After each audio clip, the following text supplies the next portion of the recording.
Good afternoon. I'm Joe Rivellino. I am the chair of Communications, Marketing, and Technology Forum. Welcome to TechKNOW 2018. Thank you, CJ. Whew. So I hope you're as excited about the presenters as I am. We have this week at Turning Stone. This may be the funnest session that you will attend. It also may be the most important.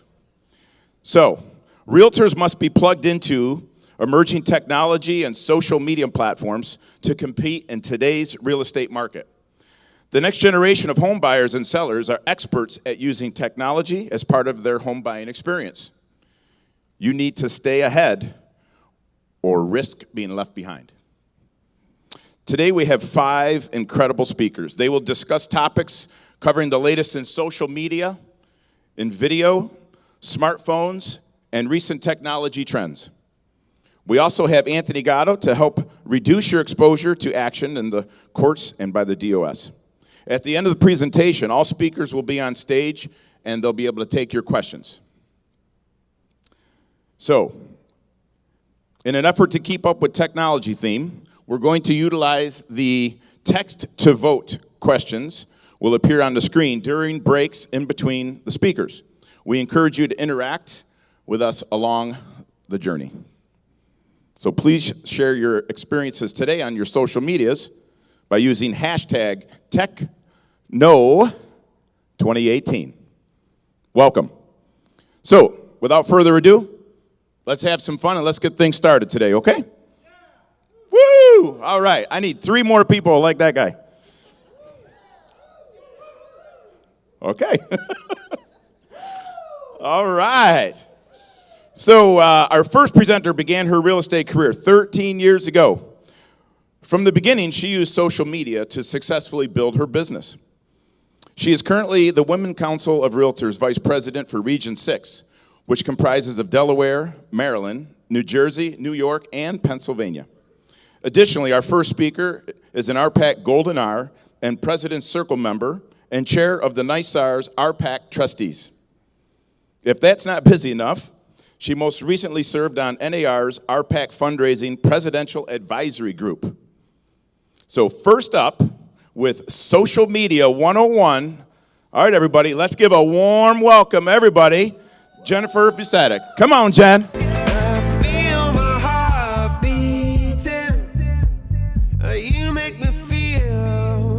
This isn't karaoke. Like I'm alive again. Welcome, everyone. So I just wanted to really talk about how important transparency and, everyone is on social media. Some say, is it going anywhere? I think it is. I think it's constantly changing. There's a lot of times where Periscope came out, and we all hopped on Periscope, and Periscope was like what Facebook Live is to Twitter. And then that went away. So there's just so many different platforms, and it's like wading through what should I be on, what's important, where are people gonna find me, and deciding what's right for you. The best thing that you could do is pick one platform and be really good at it. If you ever shown a house and your clients send you the listings, they're like, oh my God, these pictures look amazing, and it's just so important, and then you get to the house, and they say, this house doesn't look anything like the pictures. How many times has that happened to you? Okay, so you know what I'm talking about. So transparency, very important. So if you're wondering if social media is important, here's a few statistics for you. According to the California Association of Realtors, 67% say this is how they keep in touch with their clients. 54% say that this makes them more accessible to their clients. 50% are responding faster to their clients, and 44% are actually marketing to a younger demographic that they wouldn't typically reach if they weren't on social media. So a lot of you know all of this already, but I broke this down into 3 groups of do's and don'ts for social media. And we're gonna get into the pictures. I do a lot of training with LinkedIn, and the number one thing is People connect on LinkedIn. LinkedIn, the average person on LinkedIn makes $125,000 a year. They're the major decision maker in the household, and they're on LinkedIn looking for professionals. So where a lot of people don't like Facebook, they will go on LinkedIn to get business. So you're talking with someone, you go to meet them for coffee, and you're looking, and then they're like, here I am, and you're like, oh my gosh, that doesn't look anything like them. When you are using your picture for social media, you should use the same picture on all platforms.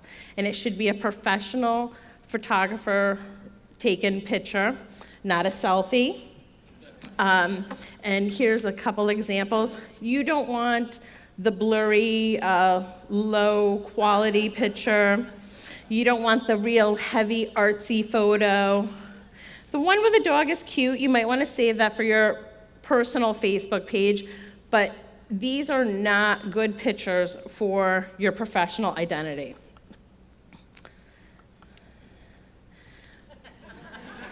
A couple more, and we've seen these pictures. Once again, you don't want the selfie, and we all have our business profiles and your personal profiles. When you have 2 Facebook pages, please, if you are going to do stuff like this, make your Facebook page private and keep your business page so that when people search for you, they're not finding these first.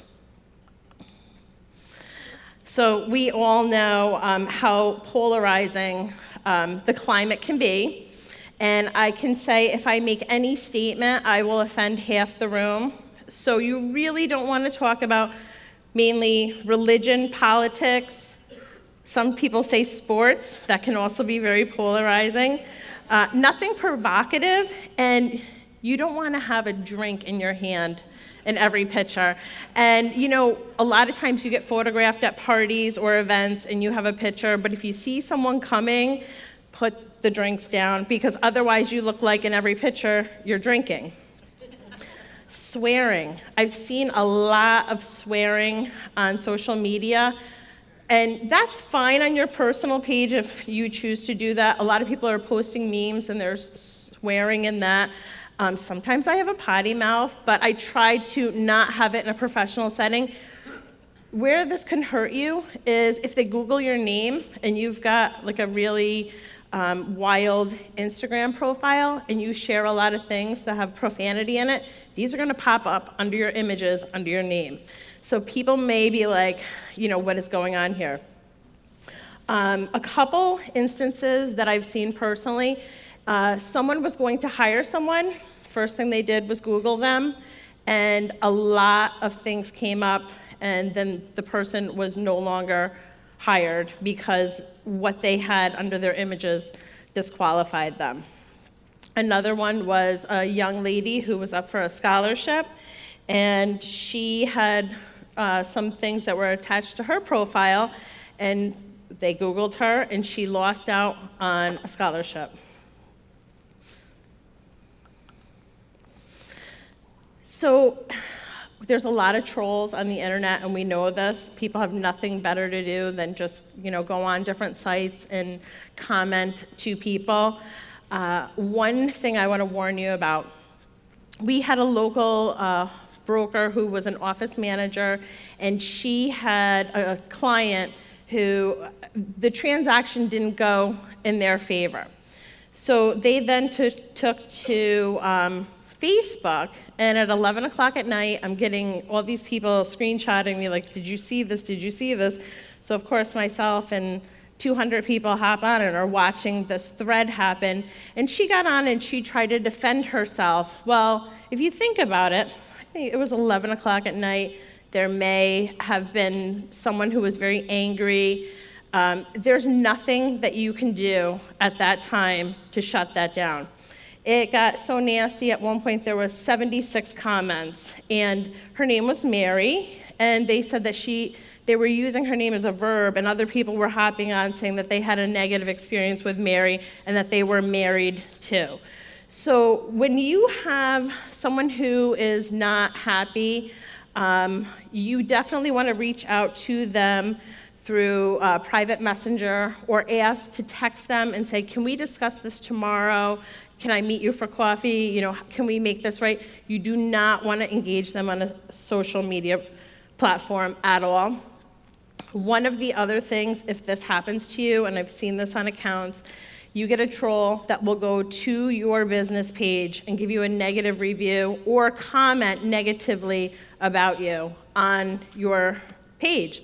And Facebook's making it a lot harder now for you to actually get these comments removed. If you see someone comments negatively about you, the first thing to do is block them from the page, and then that will keep them from going in and giving you like a 1-star rating. But if you engage them and then it continues because they're looking for a response, then they can go on and give you a negative review, and now you can't block that, and it's on there.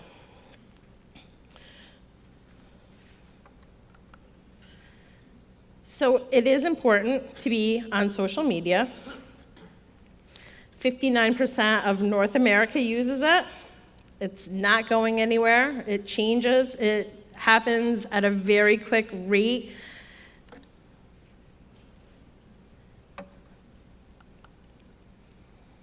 What you're going to want to do is post a consistent message. And you're really going to want to get out there.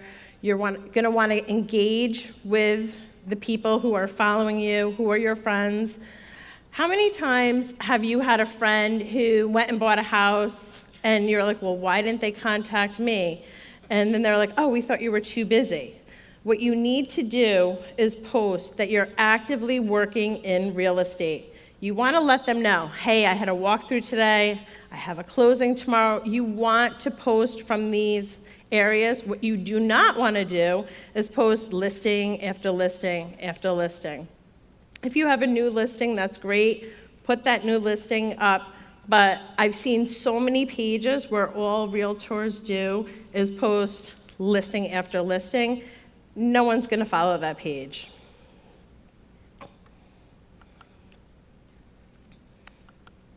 What you do want to do is keep it where you do keep a certain level of your personality and what you do personally. You do want to let people know about your interests, and you do want to engage them personally. You don't want to tell them everything. You want to keep some of your life personal. So a lot of people get nervous about curating or creating content. And you want to know, where can I create content? You know, where do I find this? There's a lot of places to find content. And one of the best sources is the NAR site. They always have lots of good social media. They have infographics. There's wonderful articles that are written that are for our use, and you can repost these. A lot of people won't read a whole article, so the best way to use that content is to read through the article, which they're usually maybe 4 paragraphs long, but they're very concise and easy to read, and just summarize it, and then you can put that as the header to your post. So they don't have to go in and read that. It's good to share it on LinkedIn, on Facebook. So hashtags are very, very important. And with hashtags, you want to do maybe 1 to 2 hashtags on Pinterest or Twitter, 2 to 3 hashtags on Facebook and Google+. On Instagram, you can use as many hashtags as make sense, but make sure that those hashtags make sense. So I had a friend who's a photographer, and she would be making up hashtags, and I was looking, she's like, I can't get followers, you know, why is this? So I looked, and she had hashtags that just didn't make any sense. And I said, well, first of all, say where you are. Use your location. So if you have a house in a certain development, you're gonna wanna make sure that you hashtag that development. You want to get as specific as possible. So you don't want to just say hashtag New York State real estate. You would want to say your town, like Clifton Park real estate. Because if someone's looking at that hashtag, then they're just going to, most likely New York real estate is going to be New York City. Hyperlocal. This is one of the best ways to market yourself, and there's a whole bunch of ways that you can use this list to help you. So you really want to set yourself apart in your market area. There's lots of best of guides. Say you live in a town and you have all different coffee shops, and you do your own best of coffee shops. And that's really engaging and interactive with the people in your town. And you can even say, where's your favorite coffee shop? Go to the coffee shop, show what kind of coffees and food they offer, and make it hyper-local, share it to your page. Instagram would be where you would use the picture-rich area. Claim to fame, if your town has something that is the claim to fame, like if you were from Lake Placid and they had the Olympics, that would be the claim to fame there, and you would want to hashtag the Olympics. General aesthetics of the town, nearby attractions, if you have anything in your, every town has something special. Natural features, that would be, the Finger Lakes to the Hudson River. We all have something in our backyard, but that should be what you're using. You also want to go on Wikipedia and find out what people are putting on there, and then look at the reference links, because sometimes in your town you don't even know what's going on. For example, I don't have children, so I wouldn't know what's going on with schools and activities like that, but I have clients who do, so that's where I would want to go and look at what's going on to find out about these things. And there's links that are available, but with Wikipedia, make sure you vet them. Read through them, check them out. You don't want to just grab and post because you don't know where it came from. Recreation and dining, I eat out a lot. And if anyone follows me, you know that I'm always getting sushi somewhere. So you can totally if you like sushi, go to all the different sushi places in your town and get people to follow you, engage with you, and say, hey, I'm going to Mr. Fuji. What's your favorite dish here? Day trips. This is great for families who are just moving into a town, as well as people who live in a town, because when you live somewhere, you forget the obvious. And it's really helpful that if you come up with a list of day trips and you do a video series. And let's not forget video. Video is important. People are watching video more than anything else. And you could do, one Wednesday a month where you take a day trip, and that is what you feature on your social media. Seasonal events and activities, also important. How many times have you seen someone post something on Facebook and said, oh, I wanted to go to that? And it happens every year, and every year you miss it, and then you find out after. These are the things to keep on your calendar, and you can be the source of what is happening, and they're going to tune into your page because they want to know. So we have different things like lights in the park. You let people know the grand opening is next Wednesday at 5, and this is where they could, find out these things, and then they share it to their page, and then friends engage, and they say, oh, here it is, and then they share it as well.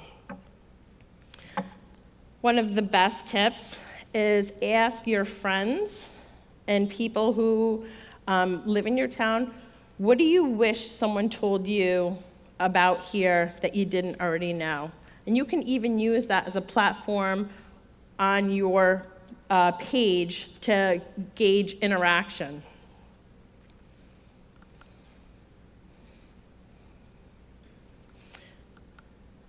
So I have a list of 25 hashtags that I would like to just talk to you about really quickly. And these are the most popular real estate hashtags. Number 1, your target market. Whatever town you live in, that should be your number 1 hashtag, wherever you want to sell. Curb appeal, that is a huge hashtag. These are all rated by small business. Just listed, This is an excellent one where you can highlight your just listed, and everyone loves to check out the latest listing on the market, or the most recent listing on the market. Location and style of the house. If you're a Brooklyn brownstone, you hashtag Brooklyn brownstone. Dream home. Dream home could be, a 3,000 square foot mansion on the ocean, or it could be, well, it'd probably be a 30,000 square foot, or it could be a $1,500, house on 40 acres. You don't know what someone's dream home is. Everyone has a different idea of a dream, so that one works well. $1 million listing, you can piggyback off the success of that show. Old house charm, this one is really heavy in pro photography, high-end quality pictures, but if you have a great Victorian and it has all that gingerbread cut out and you take some really nice pictures, that would be a good hashtag to use. Investment is a clever way to point out great deals. And so people are like, oh, this is someone who's looking to make money. Cash cow, that goes along with it. If they see cash cow, that gives them the idea that's somewhere to make money too. Home sweet home, that's pretty self-explanatory. Open house. House hunting, that's a good one under this hashtag. You're going to want to offer advice and empathy under that. Country life, that reminds people, it could be vacation getaways, rural properties, plots of land. Compliment your clients. So be honest with this, but you can hashtag best client ever, blessed, if you have a good experience. Something that's nearby, you can hashtag Turning Stone. We're at Turning Stone. Fix and flip. This is where investors and flippers are going to look, and you can even use this to give tips on how to make money. Just sold, that helps you with bragging rights. Your brokerage name. Location, location, location, and that could be any location, but it's a good one. And then anything like ocean view, river view, and I got a few more, and then I'll wrap it up for you. Local school district, you have families who will be looking in a certain school district, and that's a way. House portrait, FSBO. FSBO, you can get people who are looking, but maybe offer someone selling a house themselves and help them, and maybe get into the listing. Free CMA, and hustle.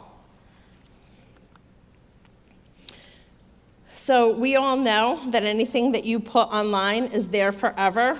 And I have someone who works for the government, and his job is going into sites and pulling out something that you put on the internet back in 2003, and he can find it. So let's not put anything out there that we may regret. And I thank you very much.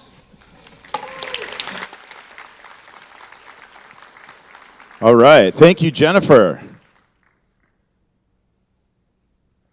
I don't know about you guys, but I'm probably going to have to go change a few selfies, crop out a few martinis. That's okay. Come on. I'll help you out. There you go. All right. Thank you, Jennifer. Thank you again. Great job. So, Anthony Gatto is our next presenter. He's been with NYSAR since 2005 and became the association's general counsel in 2013. Anthony's most important duty is to help NYSAR members cut their risk of violating New York state laws and regulations. Improper use of social media can have serious consequences. So Anthony is here to present Pro Tech Yourself. Did you write that yourself, Anthony? Thank you for that. Warm welcome for Anthony. Come on now. I heard he's going to do karaoke tomorrow, too. So this song.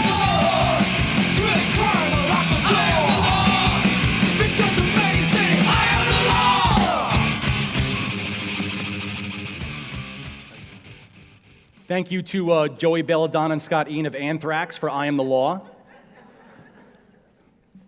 So, here we go. Uh-oh. What'd I do?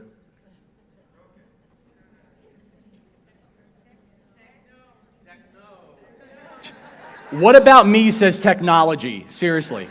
There we go. Protect yourself. I just figured out how to change the clock on my VCR the other day, so. There was a little article on MySpace about that. Okay. So protect yourself. I'm talking about copyrights today. So what is a copyright?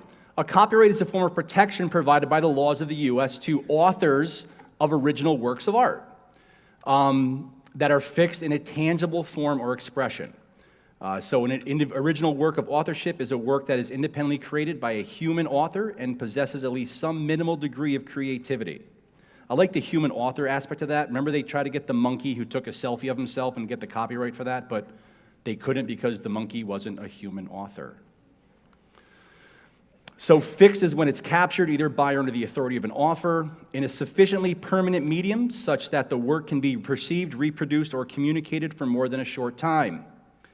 So I believe that all internet-based items are permanent in nature, right? If it goes on the internet one day, it's going to be there forever and you can't take it off. So the internet or web-based applications would also be deemed permanent as far as copyrights are concerned. What are examples of certain copyright works? Literary works, musical works, including lyrics, dramatic works, including music, pantomimes, and choreographic works, not really our thing. Pictorial, graphic, and sculptural works, that's a little bit more in our area there. Motion pictures and other audiovisual works, sound recordings, and architectural works. Sound recordings also include the spoken word, not just music per se. So copyright presumptions. The individual, in this case, who takes a photo or video, is deemed to own the copyright for that photograph or video. Now, that ownership can be modified by agreement. I can agree, if I want to take my phone out and take your picture, I can agree to license that photograph to someone for their use. That particular right can be transferred in whole or in part. I can give you unrestricted rights to use that picture in any way you see fit, or I can restrict your usage of that photograph or the copyrighted work in general. The transfer, like I said, can be limited or unlimited, and you don't have to charge to give those rights away. I can give them away for free. I don't have to charge you to use the rights of my photograph. And that's the presumption. Now, there's something called a work made for hire, where the owner is not the individual who actually created the work. That party hired an individual is considered the owner of the work. So you hire a photographer to take pictures. You have in your agreement with them that you own everything that they do. You're hiring them to perform work for you. And through that contract with them, you retain all the rights or some of the rights to those photographs. They can be obviously negotiated depending upon the contract itself, but sometimes that photographer will retain some rights, maybe to use those photographs for their own portfolio or to advertise their services, but normally those rights are transferred to the individual who paid for that work to be done, or in this case, who paid for the photographs. Whether it's a work for hire is made and determined by the facts that exist at the time the work was created. What's the understanding between the parties? If you want to do a work for hire, I recommend you have it in writing. You don't want to do a work for hire verbally because you can't prove it in case there's some type of litigation. What is also work for hire? When the work is created by an employee as part of their regular duties, not independent contractors. So NYSAR has a communications department. They take photographs of us at the meetings. The photographer doesn't own those rights. NYSAR does, because they were hired as an employee to do those things. And again, when they enter into an express agreement, the work is considered to be a work made for hire. Copyright itself. Licensees are prohibited from using a copyrighted work without written permission of the copyright holder. If you didn't take it, you need permission to use it. Okay? Sellers do not own the photographs absent agreement. If you're a listing agent, the sellers don't own the photographs unless, one, they gave you the photographs and said that we took them and we own them, or there's some other agreement whereby you transfer ownership of the photographs to the seller. Perhaps the seller paid a photographer under work for hire to take photographs for the seller. They then gave them to you. So they own the photographs outright as far as the rights are concerned, but then they convey to you a limited right to utilize those photographs in your marketing of their property. Again, sellers don't own the photographs absent agreement. Brokers do not own photographs absent an agreement, as long as the person taking that is an independent contractor, right? If you're an employee of the brokerage, then it falls under the other exception. But otherwise, the brokers don't own the photographs absent an agreement. The person who took the picture does, or the photograph does. New York State is so concerned about this, they wrote a regulation. So within the advertising regulations under section B2C, this is where the written permission comes from. As a licensee, you cannot advertise another broker's listing or another broker's, sorry, that's tomorrow. Another broker's photograph, another photograph without written permission from the copyright holder of such photographs. Now, some people say, well, wait a minute. How can I advertise an IDX listing that has someone else's photograph on it? Well, as a subscriber or participant with your MLS, you automatically give those rights to other members to display those photographs in limited capacity pursuant to the IDX agreement. So you don't really need the written permission because that's done through your subscriber or participation agreement. So that written agreement is there, but it's your agreement as a member of the MLS, not a specific agreement between the two individual brokers directly, okay?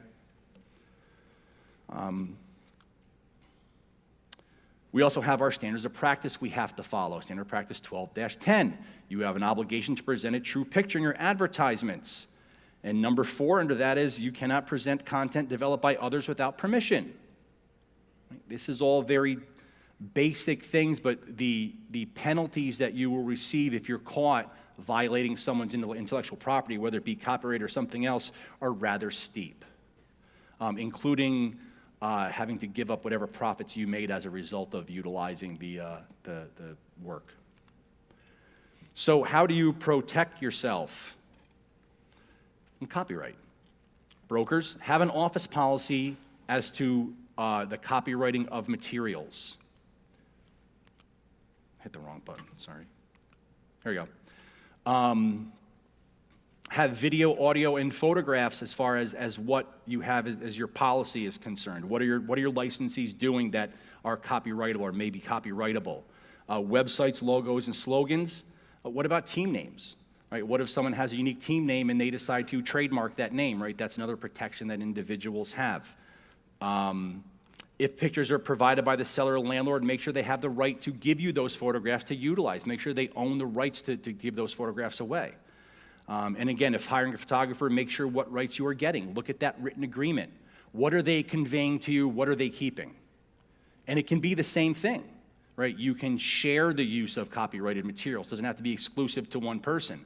If I want to take a picture of NYSAR today, or of all of you here, and then license all of you to utilize it any way you want to, I can do that. I don't have to make it exclusive with one person or somebody else. I can give it to a total group if I want to as well. So the parameters as far as sharing copyrights are concerned and the rights are rather broad. Listing agreements should have protections as far as copyright is concerned. Your use of the photographs if you take them, where they may appear somewhere down the road. Are they going to appear in compilations somewhere? Are they going to appear on syndication? You want to let those things be known and whether you have the rights to do that. You can digitally copyright in electronic mediums. I know in some MLSs don't like watermarks, but you can put watermarks on photographs and videos to digitally copyright them as well. Look for copyright information for every item you use. It may not be clear and conspicuous, but it may be somewhere. If you're using an image and you're not sure if it's copyrighted or not, Google image search is a great tool to use. You can compare the actual photograph itself to Google's database and try to find other pictures that look exactly the same way. Then you'll figure out whether or not that picture may be used somewhere else and whether or not that photograph is copyrighted. Keep copies of all protected materials. If you want to keep the rights to something, keep a copy of it somewhere. You can keep that digitally in the cloud if you want to. That's permitted. You don't have to keep a hard copy of the photograph itself, so you can do it any way you want to. Look at your MLS agreement to see what rights you're giving to the MLS as far as the material is concerned. Are you giving the MLS the rights to utilize that and to what extent? And then you'd also have to let your client know, how the photographs may be used somewhere down the road, because you don't want someone calling up in 6 months saying, I just saw my house in an advertisement for ABC Realty, what's going on? And well, when you sign these, you give us permission to use this in marketing in the future and things like that. So those are some of the things you really want to talk to consumers about when you have your listing interview. Very simply, stay away from copying pictures off the web. You should not be cutting and pasting photographs off the web. Not for your business. Because chances are someone else owns the rights to those photographs, unless you get them from a royalty-free place or they're disclosing the fact that you can use the photographs without having to get permission, separate permission from the copyright holder. So just don't right-click, copy-paste. That's really not a smart thing to do, although I see it happen all the time. NYSAR statewide listing agreement, little plug here. The owner represents and warrants to the listing broker that the listing content and license supplied by the owner does not violate or infringe upon the rights, including any copyright rights of any person or entity, and owner agrees to indemnify the listing broker from any claim of infringement relating to the same. So this is protecting you as a broker from information or copyrighted materials given to you by the seller. So the seller's saying, yes, I have the right to convey these to you, and if I don't, then I'm going to pay for whatever damages you have as a result of me not having those rights. So indemnification is good. It's in most listing agreements, but we were made sure to include it in the NYSAR statewide listing agreement.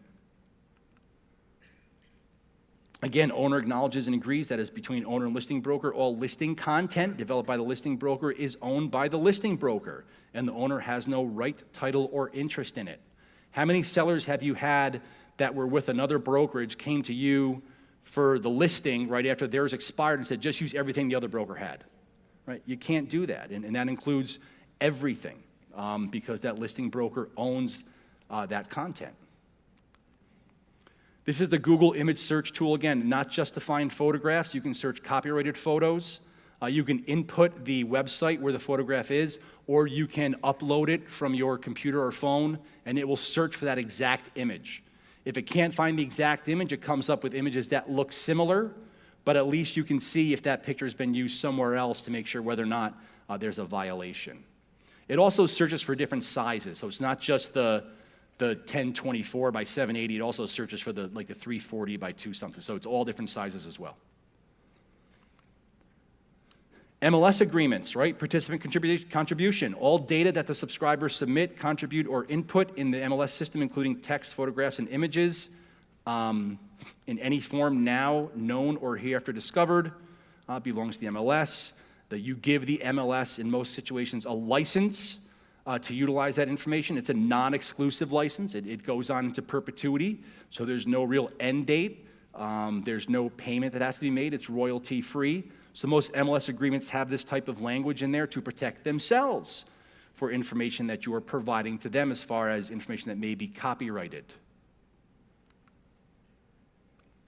You can also assign to the MLS all your right, title, and interest. Again, as far as what you're inputting into the MLS. So you're giving away those to the MLS as well. Other matters that may be copyrighted. First of all, music and video advertisements. You heard us all with our intro music today. NYSAR has a subscription to ASCAP and BMI, which are both industry entities that handle the copywriting of musical works, and you pay a subscription fee, and then you can utilize those works because you're paying for the license to use those works, which is today Anthrax made some money off my intro song. But that's something that, again, you can't just use someone's music without getting their permission to do so, and these two clearinghouses act in that capacity to help you do that. You can purchase licenses for music. There's many different license types. We have a license today for TechKNOW, but the license we have isn't one for advertisements, right? It's for use for conferences and things like that. There's another license you can use if you want to pay to use a song in your advertisement. Those usually cost a lot more money. I believe the Beatles were paid $1 million for Revolution back in the day when Nike did their first Revolution ad campaign. That was an unheard of amount at that time. I think that anybody right now could get $1 million for a song just because of the way that the market is as far as copyright is concerned in music. If you want to use copyrighted work in your advertisements, you should consult with an attorney to figure out what rights you need to secure and whether or not you can even get those rights. A musician does not have to give you the rights to utilize their song no matter how big your check is. I think we've seen that, and I'm not getting political, but with recent elections, a lot of bands are saying, don't use my songs anymore. I don't want you using my songs. They can do that, right? It's their work. So they have the right to do that. Other copyrighted matters, the written word. Do not use other brokers' text in your advertising. Even though many phrases are generic, Jenny's a location, location, location, right? That's a common thing. But if you have something that's more unique, something that was developed essentially by that listing agent, that in fact could also have some protections to it, and you couldn't copy their slogan or something like that. Spelling may make it unique. Okay, you can spell things differently and make them unique. You can make up words, like Verizon doesn't exist. They made the word up, they own it. So Jell-O, right, those kinds of things. So other things can be copyrighted as well or have protections at least. Do not quote literary works in your advertisements, right? Those are protected as well. Don't provide photocopies of copyrighted material, such as periodical articles. Again, those things are protected.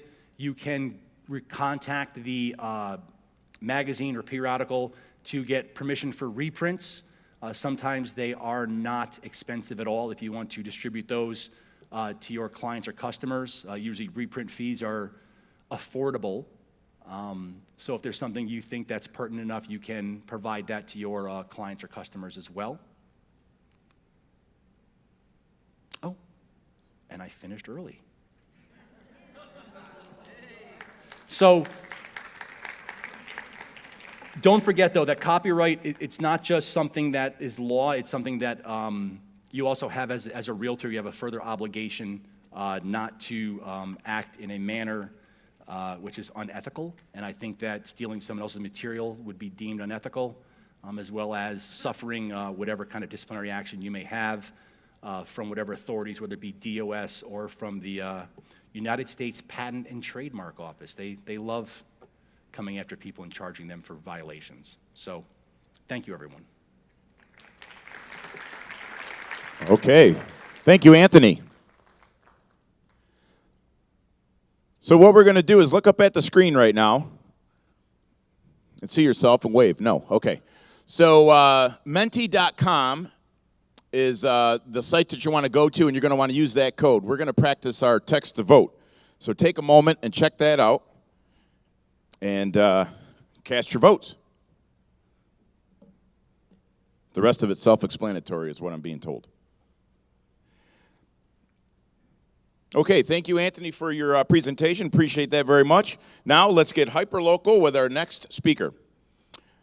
He has been a featured presenter on the use of technology in real estate across the country at events including the NAR Tech Edge Conference, Realtor Triple Play, the MLS Long Island Tech Fair, and the Hudson Gateway Association of Realtors Member Day.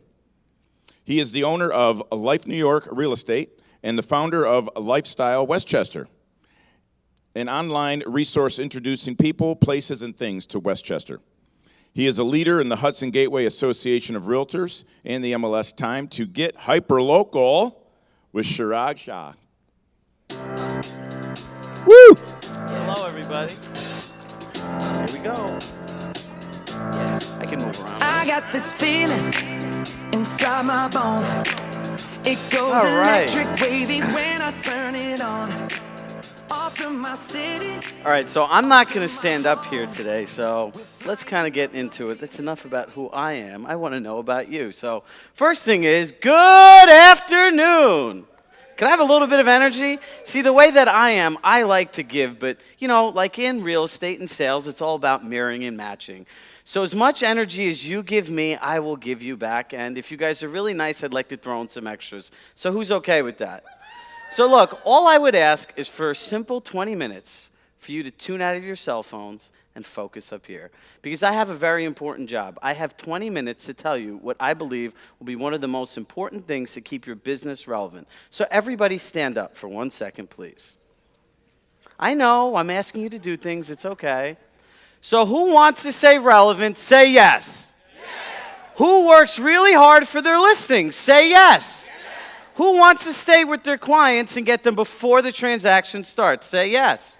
And who wants something nice to give them so they love you forever? A big yes. Now let's get hyperlocal. So look, getting hyperlocal solves a big problem. Like look, Zillow's cool, Truly is cool, Realtor.com is cool. They use our stuff. So how about thank you, and thank you. We've made them all a lot of money. But the reality is this. There's a place that people want to go before. Who's ever worked with a client that wants to know about a community before they move there? Raise your hands. And if you're not, you're probably lying. So that's the reality of it. Getting hyperlocal puts you before they go on the real estate websites. So part of the challenge that everyone has is everyone's been talking about for years the word, let's be the local expert, the go-to agent, and I still don't know today what a go-to agent is. It's another one of these words. Acronyms like MLS and comps. So let's put a definition on this. Getting hyper-local is being a market expert. Who knows about the community they sell houses in? Most of us do, right? So look, the reality of it is this. Everything that we need in our business is here and in here. That's the truth.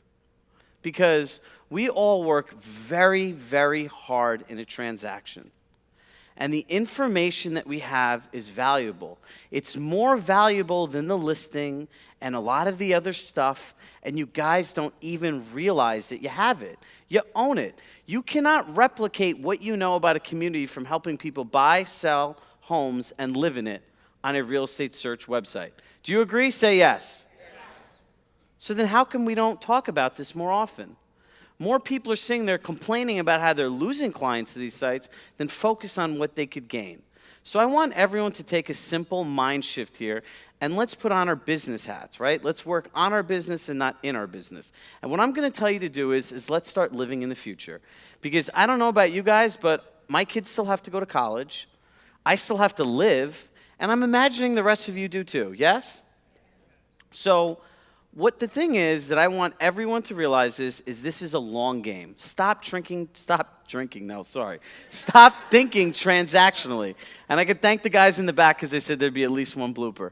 So stop thinking transactionally and start thinking into the future.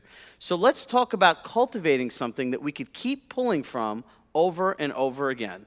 So we can all be in agreement now that this is going to get us in front of our clients or potential clients before, because we're going to create this great hub that tells people about the community, the lifestyle, the genre, everything people want to know.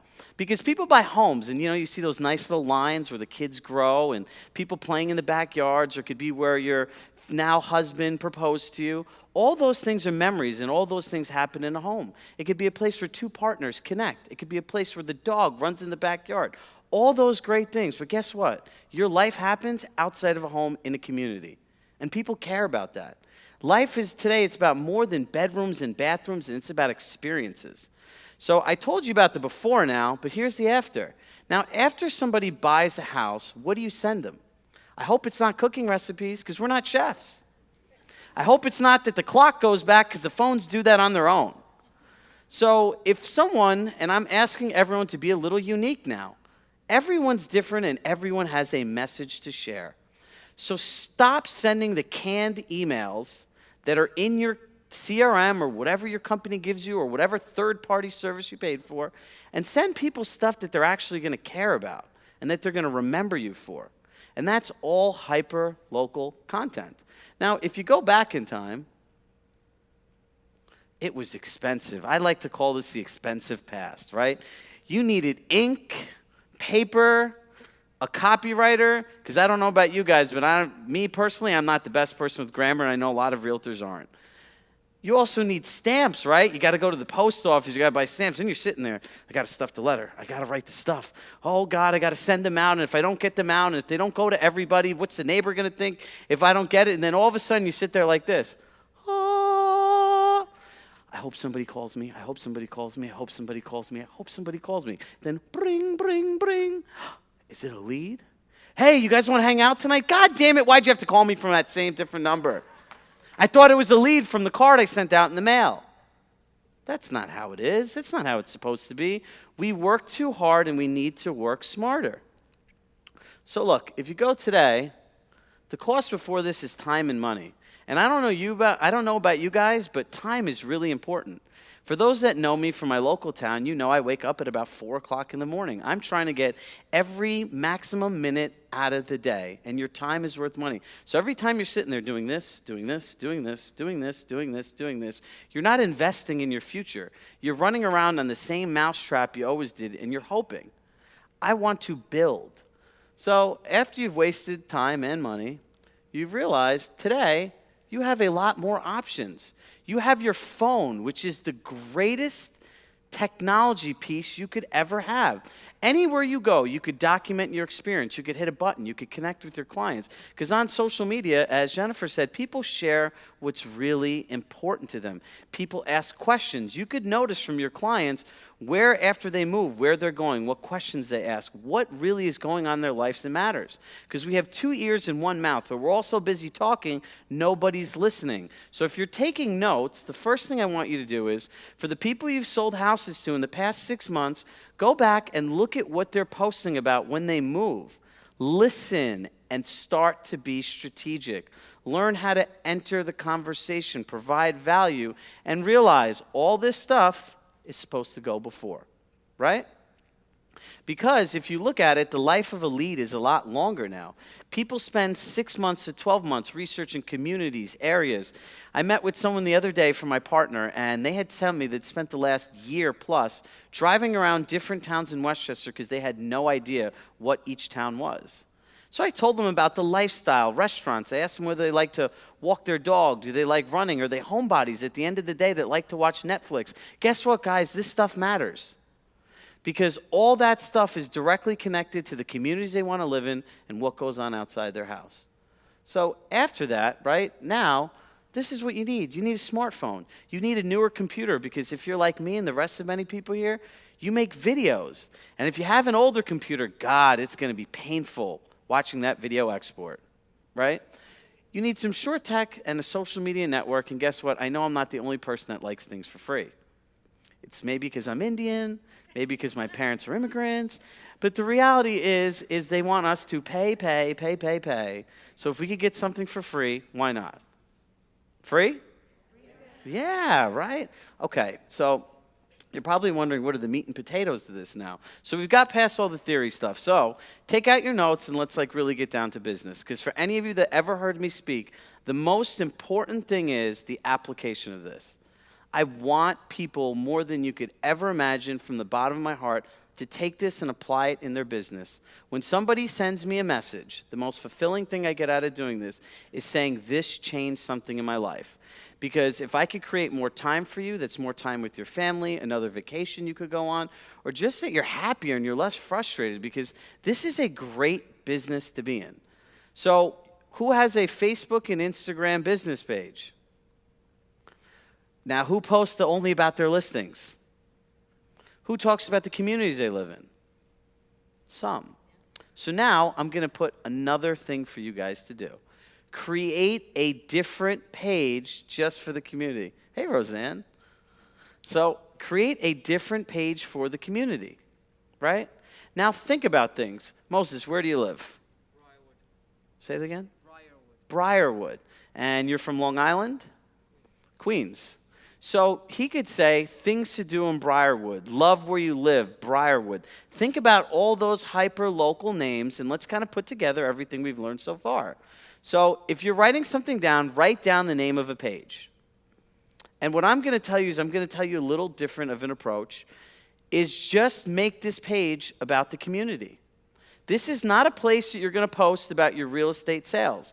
Because like on Facebook and all these other things, it will say your name and that you're a real estate agent because you have to identify yourself as such. Correct? Right, Mr. Gatto?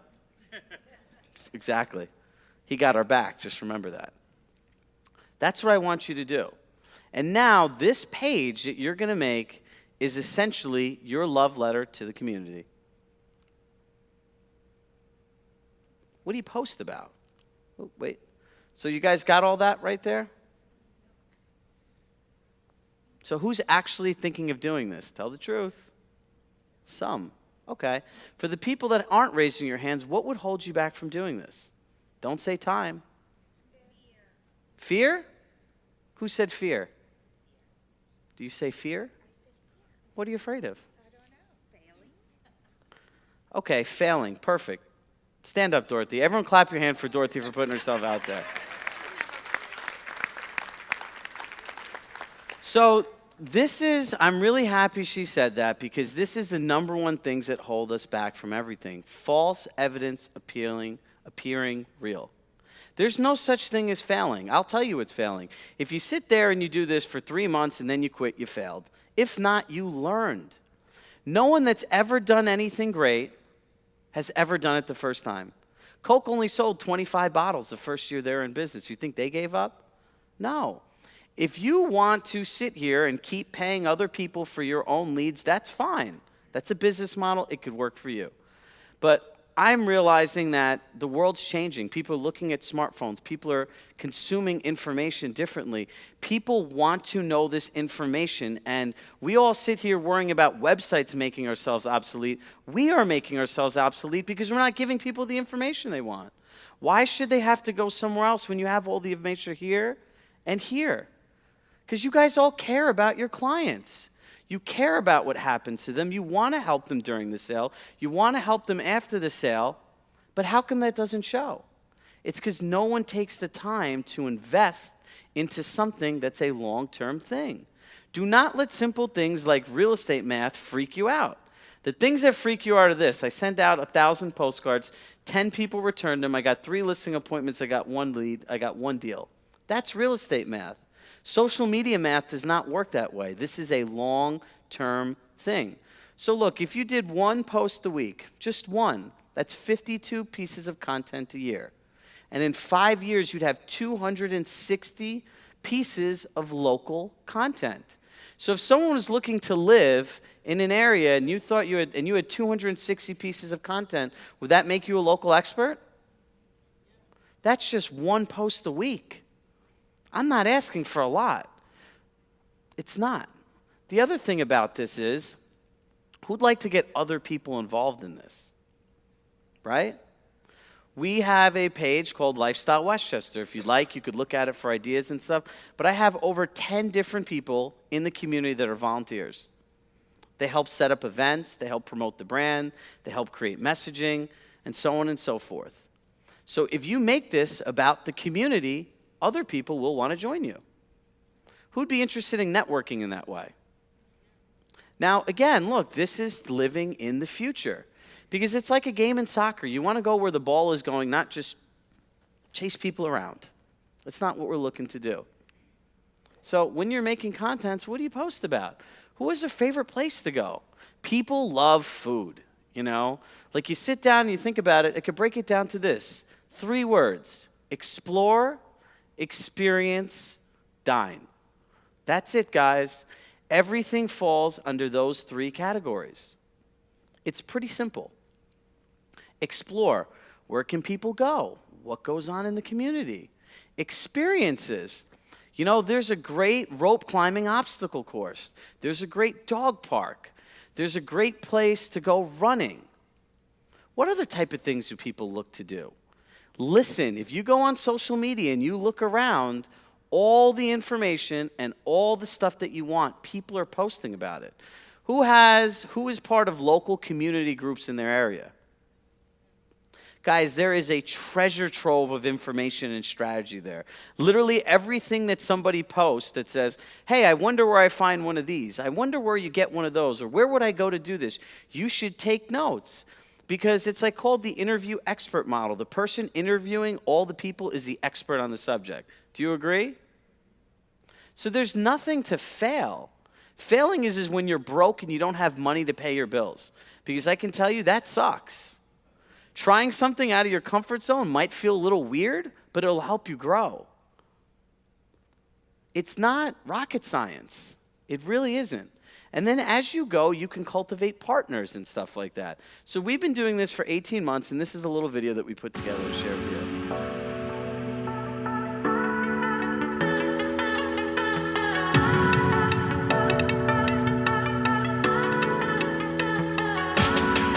Hey guys, Shrag Shop, founder of Lifestyle Westchester. Today we're here in Terrytown, Tomato & Co. We're here at Jim Smith Karate, Dobbs Doghouse, Katona Woods. Let's go inside, meet the owner, and see what it's all about.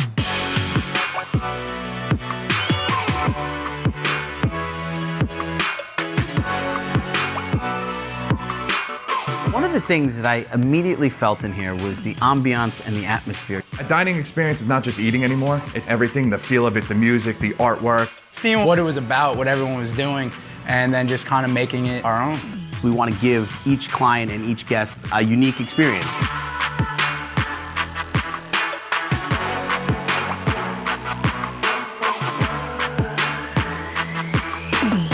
We change the menu daily, whatever's available at the farms or whatever we can get from the fish market or the butchers. We elevated the food a lot, but also keeping it very simple. Our customers can get a fast, fresh, gourmet product in under 90 seconds. You could get a coffee and a bagel anywhere. They're coming in here to see you.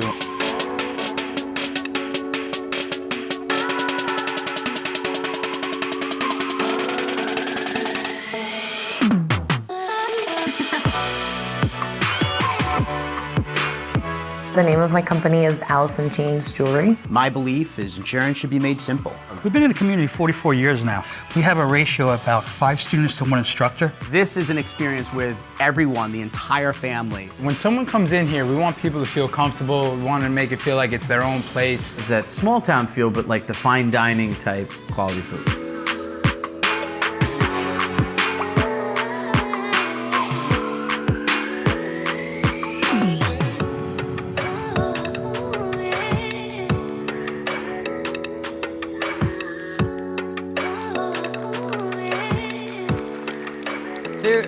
Look, every single person here can do this. Everybody. This is just a matter of reaching out. So look, how many people actually want to learn how to do this specifically, step by step? Okay, what's the name of that page? Okay, so here's what I'm going to do. I said you guys, if you guys gave, I'd give back. I'm going to give you 2 things. Who wants a content calendar, how to map out, how to put content and strategize it and make it easy so you're not waking up every single day figuring out what to post? So I'm going to post 2 things. In the group, I'm going to do a 60-minute follow-up session. Within the next week, we'll figure out a date and do it. So Level Up Strategy NY. So if you go to levelupstrategyny.com, it'll bring you to a Facebook group. Ask to join. We verify that everyone's realtors. It's a closed community. I'll also post a content calendar. It'll be a Microsoft Excel sheet that anyone can follow. So I got 2 minutes. Let me go through this. Stop looking for the easy button, guys. Stop trying to make things easy. Do not avoid doing this. I am here to support you, and we're all a community. Get a partner, be accountable to somebody, and do this with somebody. And here's the other thing, footprints in the sand. If you were looking for somebody on a beach and there were no footprints, how would you be found? So every time you put a piece of content out there, it is another footprint. It is another footprint, and it is another footprint. And before you know it, there will be hundreds of footprints for people to find you on. It's simple. Reach out to people in your community. Reach out to other people and say you want to do a page about the community. And try to do it minimum of once a week. If you do anything more, that's a bonus. So look, I had to go through this quickly. These are my personal social networks. As I said, I'm very committed to helping you. Those of you who heard me speak, if you message me, I will message you back. So I thank everyone for their time, and I really hope that everyone decides to step out of their comfort zone, decide to live in the future, because we should own our business, nobody else should. Thank you. All right, ladies and gentlemen. Yeah, let's give it up for Shrag. That is fantastic information. Thank you very much for that. I don't know about you guys. Hold on one second, I'll grab that. I don't know how to use that. I don't know about you guys, but this has been extremely informational for me. I'm taking bits and pieces away from what each and every presenter has said so far. So hopefully you're going to find that same thing. You don't have to remember all of it. You don't have to use it all. You don't have to be scared, right, Dorothy? That's right. Okay, so let's keep things going. Don't forget to cast your vote. Our next presenter has more than 32 years of experience in the real estate industry. He is the owner and founder of Better Homes and Gardens Real Estate Tech Valley and holds numerous advanced real estate designations. He is a technology innovator and a co-founder and CEO of Voister Pro. This company connects businesses with consumers through voice-powered artificial intelligence on the Google Home and Amazon Alexa platforms. Here to inspire us to be your own disruptor, Mr. Miguel Berger. Let's give it together. There he is. Woo!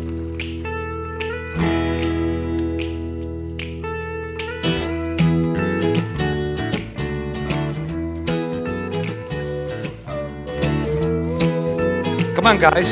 A little shaking up. Okay, thank you.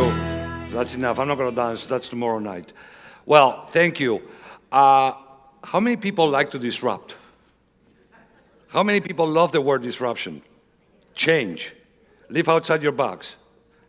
Come on. Nobody? Okay. Well, there we go. Okay. So we need to rethink, reimagine, and redo our businesses every day. We need to disrupt ourselves. If we don't do it, trust me, somebody's gonna do it. Already happened once before. Everybody knows Zillow, right? Who knows Zillow? Okay, Zillow disrupted our business. Why? Because we let them. It's very simple. You know, if you let somebody in the door, they're gonna take advantage of us. We always hear how much money we make. True? Zillow is a public company. They make gazillions of dollars. If they didn't have our listings, they would not be existing. Anybody figure that one out? Okay. So basically, you need to be disruptive. Disruptive is a great word. I don't like the word disruption. I like innovation. I like outside your comfort zone. People said to me, what's your comfort zone? Outside there, you know, thinking outside the box. Every day, we bring something to the market. Everybody remembers when the books were here, the real estate books, the big phone books? We were disrupted then by the computer business. How many people would like to have the books back? I hear it all the time. I want my book back. It's my security blanket. It's a good place to make fireplaces, but that really disrupted our business. The computer business disrupted us. We didn't notice it. We embraced it. Some people still hate it a little bit, you know. They want to print the entire MLS, so they have it in their palm. Then the phones came along. I remember my first phone was a brick that you can kill somebody with that thing, you know. Then, now we have the iPhone. How many people live on their phones? I know I can run my company from my phone. You know, it's amazing, and it's a little box. So we are displacing and disrupting ourselves, and if somebody doesn't change in the business, you're going to be out of business. And that's a reality. I don't care who it is. People are always saying the YPNs and the Gen X and this Gen Y. I'm way above all those, and I'm still disrupting my own self because I do it myself every day. You know, there's a lot of technology out there that we have heard the buzzwords, predictive analytics. How many people have heard predictive analytics? Okay. I have a problem with that word, even though there is a great company, First.io. It's a machine learning thing. It still is brand new. But honestly, I have not yet seen a computer listing a house. Have anybody seen a computer listing a house? Nope. So be careful with what you hear. Be careful with, you know, what it is. There are certain things that you can predict by your behavior. Everybody knows that when you are talking to somebody about buying something, all of a sudden an ad pops up in Facebook, right? So your phone is listening to you too, by the way, so don't think that nobody listens. So, you know, predictive analytics is great to predict a behavior or certain things. I still think it's too early for somebody to be a machine to learn how to predict when somebody is ready to sell or when somebody is ready to buy. There are certain things that happen, And yes, that will trigger certain things, but in reality, it's easy for us. We can do our own predictive analytics. If you know that somebody's been in the house for 35 years, and all of a sudden you start seeing the garbage going out, what is that? They're ready to move. Or they apply to the assisted living facility. Guess what? That's predictive. You're predicting that they're going to move. But this company, if you want to talk about predictive analytics, it's one of the greatest companies I found out there. Check it out. Just be careful. It's not going to be an end-all, be-all. Remind.com, actually, that's a real cool company. What they do is track the house. Instead of tracking the people, they track the house for you. Basically, they are checking on things when there is a building permit going on the house. That's what it means. They're redoing some stuff. Okay, is the value going to increase? They check if the mortgage wasn't paid. Those are predictive analytics, but in reality, if somebody didn't pay their mortgage in 3 months, you know what happens, right? So how predictive is that? So just be aware of it. They're predicting. I think the technology is going to be there, but it's going to take probably, believe it or not, 2 to 3 years, not 10 years. You should be aware of it, because the same way we're looking at these things, Zillow, Trulia, Realtor.com, everybody's looking at the same technology. So we should be aware and educated on what is out there so you don't waste your time and money on something that might not work there. I'm the first one to admit that I love technology. I go and buy pretty much every tool, or at least I test them. And sometimes I'm disappointed. Sometimes I'm pleasantly surprised. So don't put your head in the sand and say, oh, this is not going to happen in my time. Because if we look at what the iPhone did to us in 10 years, I remember having my first, what was it, the Palm phone? The Palm Pilot phone, you remember? That was a cool thing. They're out of business. The reason they're out of business is they never innovated, they never changed. If you stay the same way you did 3 years ago, or even 3 months ago, you're going to be out of business. That's a guarantee. Chatbots, those are cool. Because chatbots, if they're used properly, they will help you do business. I know I sleep once in a while, but our clients don't sleep. You have clients on all kinds of time zones, and actually right now with my new business, I have to deal with different time zones, and it drives me crazy. I haven't figured out yet that. But chatbots allows you to respond on a quick and dirty basis. So somebody says, okay, you posted something in Facebook or Instagram, and somebody wants to know what's the price or something about the house. A chatbot can help you immediately respond, and you look cool. If you look cool, your clients are going to say, oh, that's great. We love this realtor. They are cool. They respond. People wonder how I sit on Facebook all the time. I'm responding. Trust me, it's not me. It's Miguel's brother drawn or clone. So chatbots are great. I mean, there's many companies. This is one company that I like personally, but there's many out there. I will definitely, if you are going to get any kind of a disruptive technology, I will look into chatbots right away. Here, smart leaders and entrepreneurs already started using voice technology. How many of you have heard of Alexa, Google Home? My wife thinks she's my second wife at home.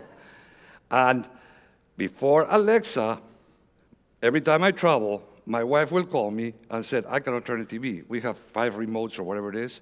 Now it's very simple. Alexa, turn TV on. Alexa, change the channel, so she doesn't have to worry about it. And look at this technology. 2 years ago, you mentioned Alexa, nobody knew what it was. I mean, really, Alexa, who's she? The first time I heard about her was in August of 2015. My son calls me and says, he lives in the West Coast. He says to me, would you buy me an Alexa? And I said, number one, you make more money than I do, and I'm never going to buy you a girlfriend. That's how I was introduced to Alexa. So, and look at it. It's not even 3 years later, and we're here. Everybody knows Alexa. And the reason I'm talking about Alexa is, it's there. It was launched. If you have a company like Amazon or Google behind a device, it's not a fake. It's not going to go away. I can guarantee you that. There has been a lot of talk about Amazon getting into the real estate business. Have you ever heard about that? You know, Amazon getting the business? Not going to happen. They don't care about us. They care about selling our clients new furniture when they move into the house through Alexa. That's where Amazon is going to get into the real estate business. I'm not friends with Jeff Bezos yet, but you know, by the research I've done, they are not interested on the brokerage part. They are interested on the secondary business, and that's what Alexa and Google is the same thing. I mean, they're doing that. You know, here you have the stories, what's happening. Look at the numbers. If you think this technology is going away, you are so wrong. You have your head in the sand, and you're going to lose it. You know, there is, 2018, there's May, 54.4 million devices out there. I will bet that in December, Christmas, there's going to be probably about 75 million devices in homes. When you can buy a gift to somebody for what, $39.99? You know, and it's a great gift that keeps giving, why not? So it's the cheapest thing. So realize it, that's what it is. Millennials. Who's buying houses these days?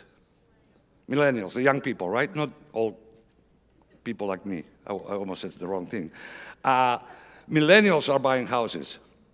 Okay, when I walked into my son's house the first time in 2016, I think, and he goes, Alexa, make it romantic. Lights go down, music goes on. He's 23 years old. When I was his age, I would go, okay, let's go light up the candle on the beer bottle and the wax melting in the side. Turn the tape deck, you know, and make sure that it runs through.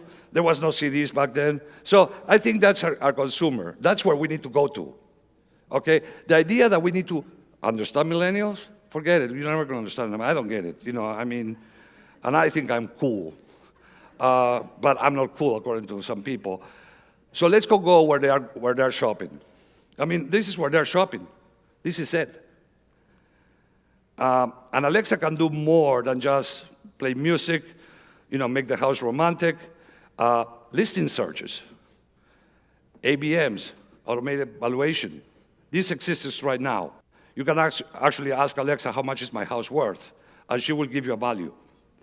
And on top of that, she will give you market statistics for the zip code. Believe it or not, you should try it. Say, Alexa, open my home value and see what happens. You're going to be able to do listing appointments. There is an MLS out there in the Midwest that is already working on having Alexa make the listing appointments for their agents. Think about it. You're doing your hair in the morning, getting dressed, checking your email. Alexa, what's new in the MLS today? What's my hot sheet? Calls to action. Alexa, tell me the calls to action. And it's a multitasking. Actually, Amazon just came up with their in-car Alexa. So you're going to have an Alexa in the car. BMW is building into the cars too. You know, update to list, schedule showings, all these things that are mundane, that you are sitting in front of your computer, it's going to be done by her or him, whichever voice you want to use. I like to, actually, side story, when I started with Alexa in 2015, I got a new dog. At the same time, I made the biggest mistake to call the dog Alex. So every time I yell at Alex, Alexa says to me, I love you. So, you know, just, again, it's a matter of it's there to stay. And how I'm doing with time, I'm not sure. Okay, I'm good. So, you know, and what else can Alexa do? Think about it. What is the most mundane things that we hate to do? When you buy a new car, what happens? You know, the dealer doesn't make much money on the car. They more money on the service after you buy the car. But I hate when the dealer calls me, this machine calls me and says, your car is overdue for an oil change. Well, how cool would it be to ask Alexa, when is my car due for service? Make an appointment. You know, certain things, I love people, don't take me wrong. I absolutely love people, and everybody that knows me I love to talk to people. Some people I don't want to talk to. You know, especially when I don't understand them with their accent, and their accent is worse than mine. That is a problem. So you know, the other day I had an experience, and I had to actually call Dell to get one of my agent's computers fixed. And I understood half of what the guy was telling me. Finally, I ended up saying, okay, you know what? Just send me the return label, and I will send the darn thing back. I cannot deal with you.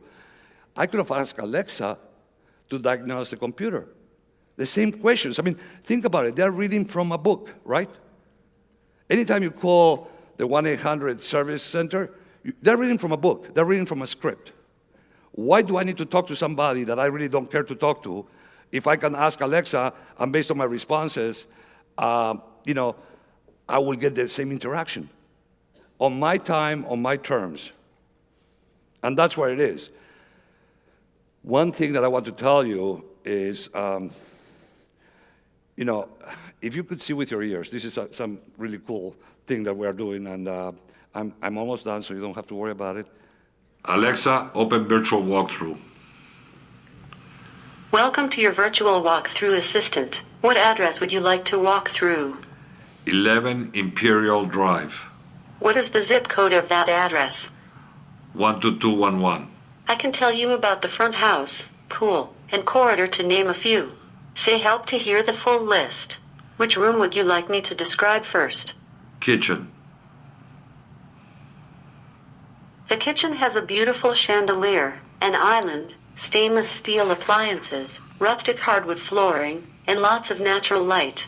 Which room would you like me to describe next? You know, this service was brought to you by VoiceTurpro and RestB.ai. That's a reality. Actually, that program is real. What it does is it's not going to replace me. It's going to make me more efficient. Because do I really want to sit in the phone or describe to somebody the house? Why should I waste my time doing that when they can do it on their own terms? And if you think about it, searching on a computer is your space, right? This is a social search. So these things sit in the house. I see that builders are building them into their houses now. There is a microwave with an Alexa, I think, just came out. So basically, this is something that you should start embracing and understanding.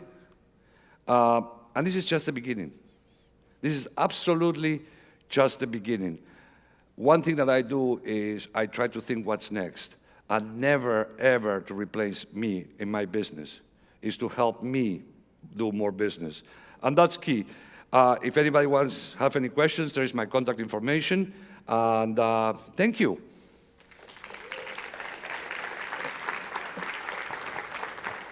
All right, very good. Thank you, Miguel. Thank you. Shrag wants to say some more stuff to us. Don't forget menti.com. Text your vote. Okay. Who's having fun yet? Last and certainly not least, our final speaker is a tech-savvy millennial. And at first I thought that said millionaire, which is probably accurate anyway. He specializes in helping everyone improve their tech expertise. He likes to engage the audience with high-energy comedic instruction that is infused with his real-life experiences as a real estate practitioner. He has been training business people for over 16 years to overcome their fears and start crushing their goals. His speaking career began 28 years ago when he was the ring announcer for his third-grade elementary school circus. And without further ado, put your hands together. It's my pleasure to introduce the one and only Jeremiah J-Man Monero. Let's hear it. Stand up, everybody. Come on, stand up. Stand up. Clap your hands, everybody. Say, everybody, clap your hands. Say, I love technology. Say, I love technology. One more time. I love technology. I love technology. I'm looking at you, and if you're not clapping, I'm looking right at you. All right, everybody. Okay, that's all. I'm done. See you guys later. But my job is simple. I'm here to help you embrace tech tools. I'm going to wrap it all together here. Tech tools, not just programs and apps and equipment, but things to help you leave here and apply what you've heard and make a difference. I wanted to see what an awkward pause would be like for a second. Okay, so we're going to get started with video. You've heard a lot about video. I had my friend Chirag Shah here, one of the masters of video. I think everybody who spoke today does video. But if you're not using video in your real estate business, just tell me why. Somebody tell me why. I don't like myself on camera. You don't like how you look, and you don't like how you sound. Well, here's the thing. Are you ready? It's how you look. At least give them a warning ahead of time. You got to get over yourself, like my friend Roseanne Farrow taught me. Well, she says it more like, get over yourself already, right? Because it's how you look and sound. And it's not going away. I mean, you guys remember when people used to ask you, do you have an email address? Now it's, what's your email address, right? Well, now it's not going to be, what's your video marketing strategy? It's going to be, what is your video marketing strategy? I messed it up. It's not, do you use video in real estate? It's going to be, what's your video marketing strategy? Okay, so let's get into the equipment side of it. So the equipment, you don't need to purchase anything expensive.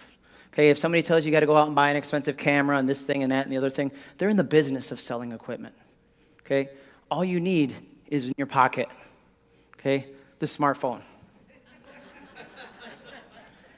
If you do not have a smartphone, what I would recommend you do is slowly and quietly back out of the room, okay, and go to the nearest store and get one.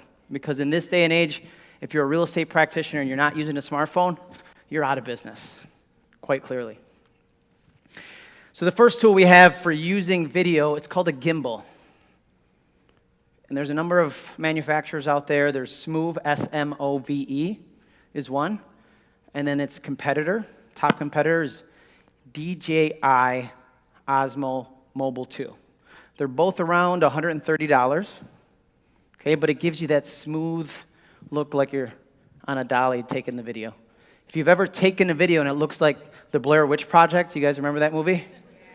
Where it's like, and it's shaking all over the place, you need one of these. And the software that's built right in really does make it a nice professional looking video.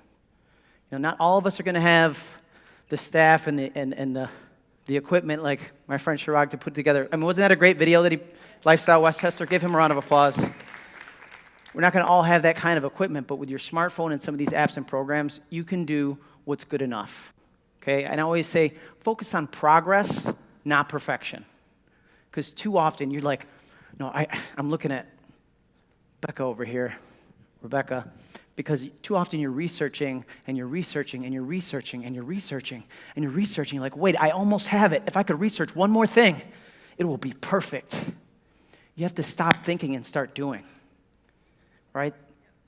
Good is good enough. If you focus on being perfect, you're never going to get it done. Why did YouTube become popular? Amateur video. It wasn't that it was professional, polished video. Everybody was so good looking and wonderful. No. There's a lot of ugly people on YouTube, okay? They still get views, right? You don't have to worry about that. So gimbal's your first one. Second one's a wide-angle lens. Man, I keep hitting this or something. I know, they should have given. So the wide-angle lens, all you have to do is go onto Amazon. I'm not going to give you a specific brand, but just say wide-angle lens for and then plug in your device. Don't go super cheap. You could probably get them for $5, but they'll break the next day. I would say get it some. Would that help? I'm not going to attempt to put this on right now. Let me see. Nah, it's not going to work. All right. But if I lost my train of thought. Research your wide-angle lens for your smartphone. So I have a Samsung. Will that work? No, I can't do this. I'm like this all day. I can't.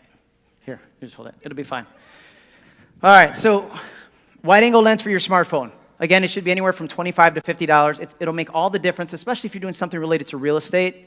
You don't want to go, here's the kitchen, and then all they can see is a stove, right? Here's the bedroom. All they see is a bed. The wide-angle lens makes all the difference. So just, the one I have actually just clips right onto my smartphone as well as my iPad. so it's multi-purpose. Mobile microphone. There's hardwired and wireless. So again, just go to Amazon, say hardwired mobile lapel microphone. I'm going to tell you a quick story. A friend of mine, we're going to call him Joe, because that's his name. Hi, Joe. So we were at Lobby Day not too long ago, and great, I got my talking points all down, and I'm like, we're going to do a live video, this is fantastic. So he holds the phone, pretending this is a phone, right? Holds it. I'm like, today we're here, NYSAR, we're doing Lobby Day, boom, boom, boom, all these great talking points. I felt like I nailed it out of the park. I'm getting all these messages from people going, is it a silent movie? I couldn't hear you. What's going on? So the video, when it posted, was like this.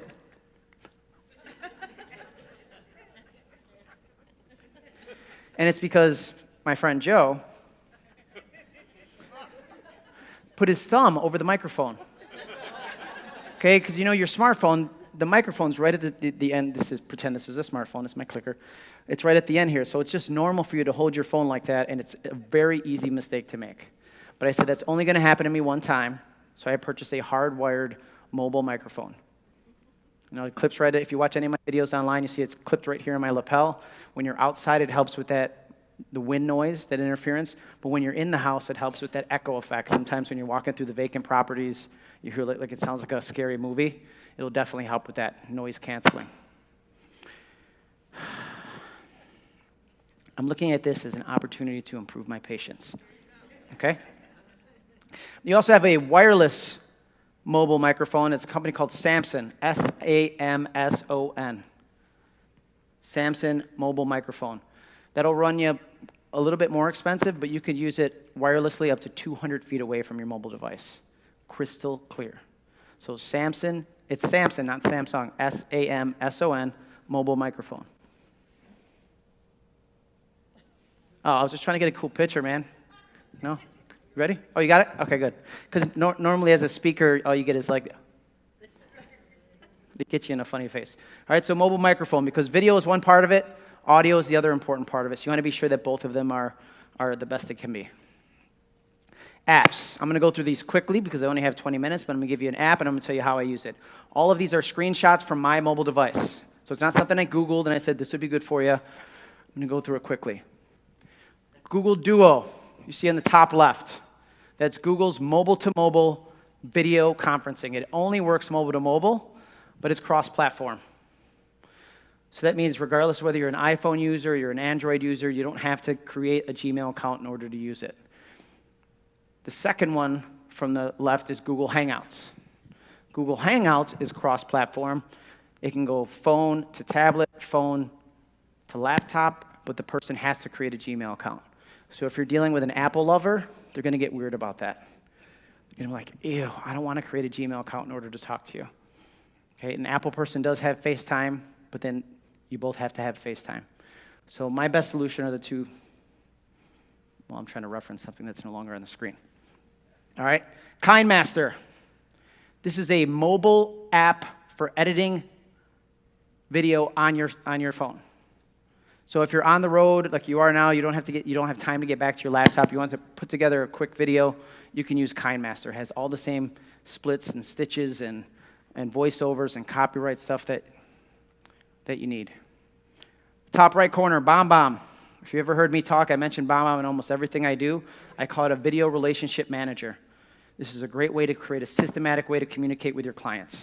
Anything that I've ever heard, any question that I've heard more than once from a client, I create a video about it so that I can reference it every single time it's asked. You know, what's the pending process like? Do we need to get an inspection? What are some inspector names? What's the mortgage process like? How do I quote home insurance? All of these things. So now I've created a systematic approach. So I'm providing equal and ethical service to all of my clients.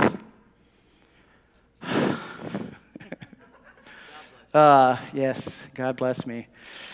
MobiZen, bottom from the top on the left. So that is a screen recorder for your mobile device.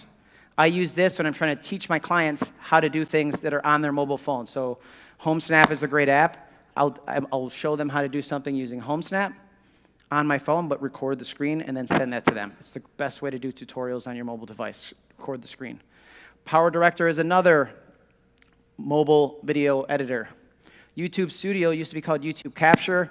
If you have an Apple device, you want this because YouTube and Apple don't communicate effectively all the time. And you can upload video using YouTube Studio. It has copyright music built right in. You can correct this, you can edit, you can trim, you can stitch, all within the app. Zoom. Hopefully you've all heard of Zoom, but it's video conferencing, a little bit more professional than Google Hangouts, all depending on, I know a lot of boards and committees now are having virtual meetings using Zoom. It's fantastic. Talk about being more efficient and being able to get things done. Movavi Clips, another mobile video editing app, but the program side of that is Movavi Video Suite. M-O-V-A-V-I Video Suite. It's cross-platform, and it's what I use for 99% of my video editing. Super intuitive, you just have to play with it. And then you have Video Watermarker. Netflix is obviously, I mean, you can't live without Netflix. And then Animoto is a movie maker. Okay, meaning you can take clips of photos and little video clips and stitch it all together and it'll create the movie for you. Social. So we talked about social media. It should go without saying, but I have to mention it anyways. You need an app for all of the social media you're going to be doing. So you need Facebook. You need Instagram. You need Snapchat. You need Pages Manager. Gives you a lot more capabilities as far as managing your pages. WhatsApp and Messenger. WhatsApp and Messenger are group messaging apps. And if you don't know this, in China, WeChat has replaced the #1 way people communicate. The #1 way, meaning above text messaging, above phone calls, above emails. So what happens there likely will be coming here soon. And that's where WhatsApp and Facebook Messenger. WhatsApp is actually owned by Facebook Messenger. That's why you saw Facebook Messenger change so much in the last 2 to 3 years. They were copying a lot of the features that WhatsApp had. Snapchat, it wasn't really talked about today, but you obviously need the app. In my opinion, we're starting to see the engagement go down just a bit as the stories become more popular on Instagram, but it's still a viable social media platform. And when people ask me, like, how do you do business on Snapchat? The answer is you don't. Snapchat is all about being yourself, right? Getting people the opportunity to get to know you, get to know your personality, and just be your authentic self. Because people are going to like you for who you are. And if they don't, you don't need to do business with them anyways. Right? Some people will like you, some won't. So what? Next. And all the rest here, you have reposts, LinkedIn, obviously, YouTube, Twitter, and GroupMe. Productivity. First one is Evernote. This is a note-taking app on steroids. Hopefully you've heard of it, but I'm going to give you the story of how I started using it. We've all taken a phone call from a hot lead. Somebody's asking about a property, right? I get that phone call. What do? We grab a phone, we grab a piece of paper, start writing the nearest piece of paper. It doesn't matter if it's a napkin, toilet paper, whatever it is, you start writing down that lead, right? So I write down that lead. And in my market, my average sales price is about $123,576, more or less. So this was a $300,000 transaction, which is a fairly decent lead for us. I hop in the car, it's a beautiful day. I put it in the passenger seat, start driving, put the windows down, jamming out. It was like slow motion. I was like, no. On the expressway, it goes out the window. What do you think I did? I stopped the car. I'm on the side of the expressway like this, like a homeless guy looking for that lead. State trooper pulls over. He's like, sir, what are you doing? I'm like, I'm going back to my car, sir. And I had to let it go, right? But I said, that's only going to happen to me one time. So now I'm still going to take that call, write it down on whatever piece of paper I can find, but you can take a picture of it, and now it's safe in my Evernote. So I know exactly where it is. Okay? To the right of that is Google Keep. That's Google's version of Evernote. Google's really great at finding somebody who's doing something that's popular and they're just copying it. So if you're within the Google suite, Google Keep's a great option.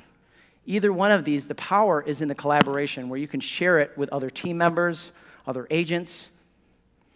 So the key to efficiency is not having a good microphone, but also not having to have unnecessary conversations. So if you want to call me about a listing to ask me, well, how old's the furnace? How old's the roof? What about the windows? I can have a note already shared within my Evernote and have a link to that note in the private remarks of the listing. Say all of the information to the listing is available here. Just click it. Super efficient. Expensify. You can take a picture of your receipts, and it creates an expense report for you. So you don't have to bring that garbage bag or that plastic bag full of receipts to your accountant and say, here's my expenses for the year. You can create the reports. You just take the picture, and it creates it for you.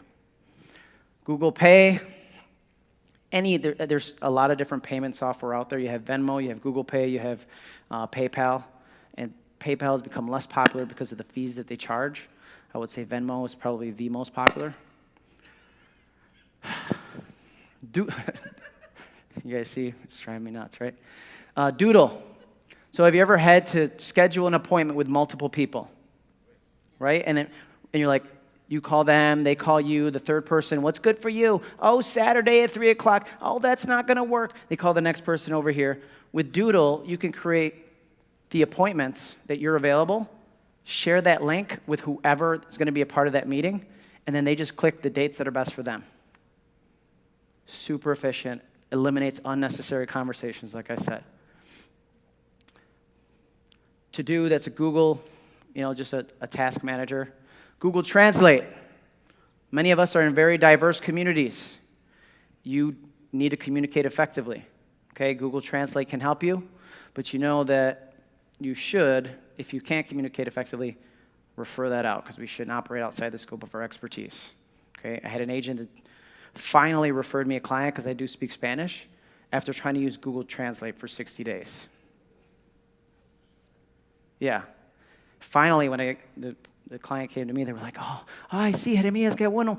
It was like a breath of fresh air, right? Because they were so frustrated. They were trying to communicate what they wanted, and this agent kept showing them the wrong thing. Okay? Look at my screen here. We're just going to keep going here. So on photo, since I'm down to 2 minutes, Snapseed. That's like Photoshop for your mobile phone. Again, if you're getting anything into Instagram, you can take a good photo. You can touch it up with Snapseed. The second one there, from the top, Canva. You can create the best marketing flyers in there in a matter of minutes on your mobile device or on your computer. It's canva.com on your computer. They already have the templates already built in. PicStitch is a collage making app. And I can make better collages with that than I could on my computer. It only takes me a couple minutes. Bitmoji. How many Bitmoji users do we have? I know a lot of you, because then you text me with your Bitmoji person. It's kind of fun. So if you don't know, Bitmoji is like a cartoon character of yourself. And it makes it more fun. Anytime you could take something as stressful as real estate and make it a more fun, engaging interaction, you're going to win that client every single time. And then memes, all of these are memes generators, video and GIF memes. And then the last one's Logolicious. I don't think you're ready for this logo. It was a joke. You guys aren't ready. All right, so Logolicious, you can add a logo to any one of your photos. Okay, so if you think it's something that people might be resharing, you won't have to worry. I would appreciate if you reshared it, because my logo's in the corner. If this, then that. Sean actually brought this up probably 5 years ago, right? 4 or 5 years ago, I think. But people weren't ready for it yet. And what it does is you can create what are called applets. So you can say, if I receive an attachment on my Google email, take that attachment and save it in Evernote automatically. And they call them recipes or applets that are already created for those of you who are not tech savvy. So you can just select. So I have one where if there's going to be rain tomorrow, it sends me an email the night before to let me know, because I never check the weather. Okay, but it's an automation app. The Google Suite. Google runs the world. We just live in it, right? So we have Google Calendar I use. Folio is a real estate-based program built for Google. It'll automatically take your emails and say, hey, this looks like this is a transaction related to real estate. It names it by the address, and then it says, who are you in the transaction? And then you select whether you're the buyer's agent, the seller's agent, and it kind of selects, and it automatically adds each and every email related to that transaction into the appropriate folder within Folio. Google Hangout, we talked about. Google Duo, we talked about. And then voice.google.com. If you have ever had a full voicemail, and I know who you are because I call you and it goes, the voicemail is currently full. Google Voice is the answer. You can actually forward your voicemail to Google Voice. It will transcribe it for you. It'll create a WAV file for you, and it'll send you an email with it. So if you're sitting here in a class like this, you can actually look at it and see what the message is and decide whether you actually need to return the phone call. Last one is a wallet cloud. It's not really a wallet, but this is where you store all of your passwords. Okay, you do have to remember one password to get in there. It does have a capital letter and a symbol and a number, but it's only one. I keep everything in here. Credit card numbers, frequent flyer ID, everything in my life is within this app. That's how secure it is, and that's how confident I am in there. That being said, if something does happen to your passwords, I am not being held responsible. Okay? Anthony, was that good enough? Yeah, that's good. Okay, thank you. So in closing, I just want you to embrace technology, right? And I want to thank CJ Del Vecchio for allowing us the opportunity here to share our tech message. And then just, you guys got this. I believe in you. And take your technology to the next level. Thank you.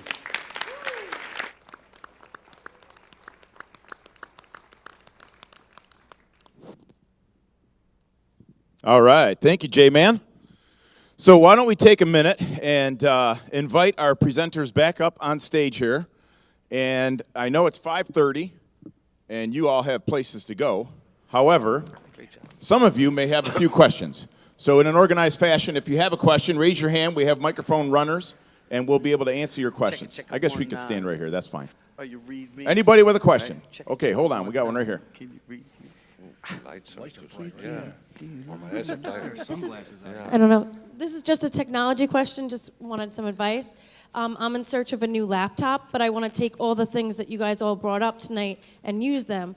Do you think a laptop is a good option, or an iPad, or what do you think is the best solution to be as current as possible in real estate? Be on a Mac. A Mac. I use a Mac. I mean, and I'm a PC. Everyone's Mac. I know that. No, my answer is yes. So wait, get a tablet and a laptop. If you're going to use it, use it. I have an iPad, a Windows device, and an Android phone, so I'm all messed up, but it works for me. Like, all the stuff can still communicate. It's whatever is going to work for you. That's the most important part. I mean, wherever you feel most comfortable. I just want to get the best one out there so that it lasts me a couple of years and I can do all this stuff. A Mac probably is the Mac lightest, and that's what we recommend. And the people at Apple can help you. Like if you Yeah. have questions, you could go in their workshops. And if you are not in a high budget, then you get a Dell, and you have to deal with what I had to deal with. Okay. How safe is the wallet cloud? How safe is the wallet cloud? Get your legal disclaimer. On a scale of 1 to 10, I would say safe enough. I mean, I don't have anything to compare it against, but it's so safe. I was lazy the other day, and I wanted to screenshot my password to my assistant, and it wouldn't even let me screenshot within the app because somebody could steal your password that way. So I would say fairly safe. I'm trying to figure out the best way to say that. I leave my without wallet being in my live. car, so I mean, that's as safe as it gets. Right. But it's safe, right? Yeah. Yeah. Hey, Anthony, you said not to take any images off the internet. When we're creating brochures, we get a little crazy, but can we take something off the internet and say, thank you to whoever? No. Not for advertising. No. What's that site? I'll with bring the my, stock want to get photos? the buttons in my bag. I'm going to get the no button for you. That's what I use. Envato. Go get Envato.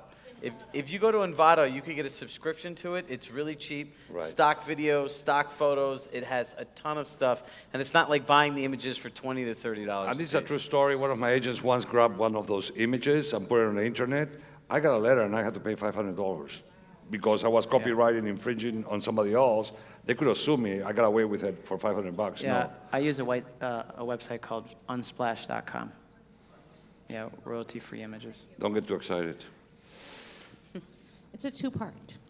The technology that you promoted here today, would we be able to call the TechKNOW hotline of NYSAR and be able to get help? And I know you. You can call me. I'll help you. You can call me, or you can ask Alexa to help you. And do they have a list of that technology that you promoted today? They have the slides. Perfect. Thank you. Well, I think this was all recorded, so I think it's going to be hosted somewhere. CJ? On the right? cloud. On the site itself?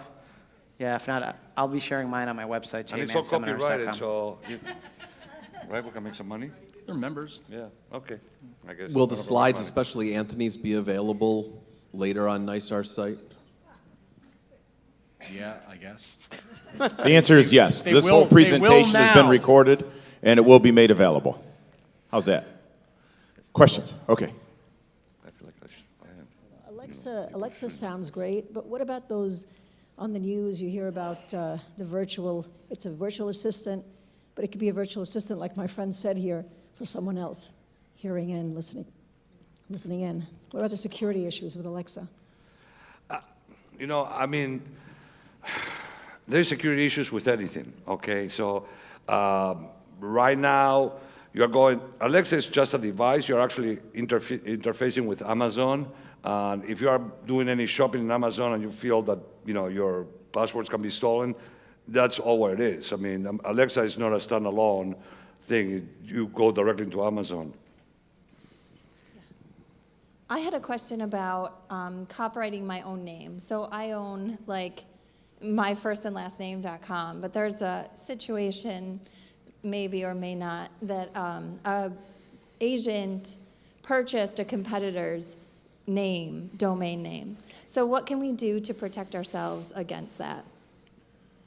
There have been a number of opinions released about, as far as our business is concerned, the business of real estate, where the Department of State looks at that as being misleading activities by that third party because they don't have the right for those names. The same thing applies with meta tags and keywords. You can't be buying someone else's name or some other brokerage's name in order to have things diverted or sent to you. So it's the same way. As far as protecting your official name is concerned, it's difficult because there's probably tens of thousands of people with the same name as yours, so it's not something that's unique. But if you were to add a unique component to that, you probably could protect it. Like I mentioned before, like Verizon has a weird spelling. You could do something, your name with something else after it would give you protection for the whole thing, but not just your name itself. Yeah, NY at the end? Something like that, yeah, something when to make it unique. When I started my business in 2001, I used the name Tech Valley Homes, and actually a friend of mine tried to do Tech Valley Real Estate. I went and copyrighted. It's going to cost you about $1,500. Once I copyrighted, I was able to push him away. I didn't have to do the legal thing. So, but it has to be unique enough. Couldn't be Miguel's website, I mean. So you have to be careful, and you have to prove that you used it in business. But you can file a complaint against that person if they took your name to try to steal business or divert business away from you to them. DOS has deemed that to be untrustworthy conduct by licensee. Happened to me. Any other questions? You got some up there. Oh. Joe. Oh, hi. Oh, wow, high tech. Who's reading those? Where's the president's reception? Okay. Second floor to the left. I think it's up by where you registered, right, CJ? No, Okay, it's outside. great. It's out there. Who wants to take this one? What are the topics you've videoed that have gained the most traction? I could do that. You want You go first, I'll go. Okay. You can go first. After you.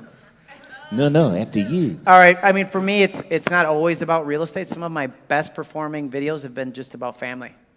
Like my son, if you follow me on Facebook, my son painted this chair. Like, we wanted to get him involved, and then he ended up painting one of our lawn chairs white that was brown. And I just took a video of him. I'm like, what color's the chair? I'm like, it's brown, isn't it? He's like, no, it's white. And he's slamming it. It had 2,000 views, stuff like that. It's not always about real estate. Sometimes it's posting stuff about your core values, what matters to you most. Animals. Your pets. Yep. Anybody that knows me. My kids are my animals. Well, anybody that knows me knows Riley. Riley's been in the car with goggles, and Riley goes to the office. People love him. I mean, love him more than me. So, I mean, it's what fits with you. You have to be a natural. You cannot make a fake video, I don't think. I would say outside of cute kids, dogs, I'm assuming Riley's a dog. Yeah. I would say Things are human. food. You know, food shots and videos really you could get thousands upon thousands of things. You take a picture of a cup of coffee with a heart in it, and you post it. It's like ping, ping, ping, ping. And just the one thing I wanted to add is use the tools that they said. And I wanted to just address this quickly, is I know my video looked really cool and really nice, but that's like 18 months later. You can go places with a live and a lav and just talk to people, and that's great. And that's what you should get started with. All right, great. How about, quickly, what is the best way or app to use to get Twitter content to LinkedIn? I'll take that. If this, then that, and that was the IFTTT. And what's good about that app is there's a lot of apps already in there, applets. And you can choose from there, but it will natively post pictures. So, you know, instead of having like a hyperlink with the picture and that they have to actually click on, which no one's going to go on and click that, it will actually it'll post the actual link there. Okay, great. There was another question. Has there been any change pertaining to sneak peeks on social media? Last Legal Lines, I believe, said not illegal, but tread lightly. Coming soon?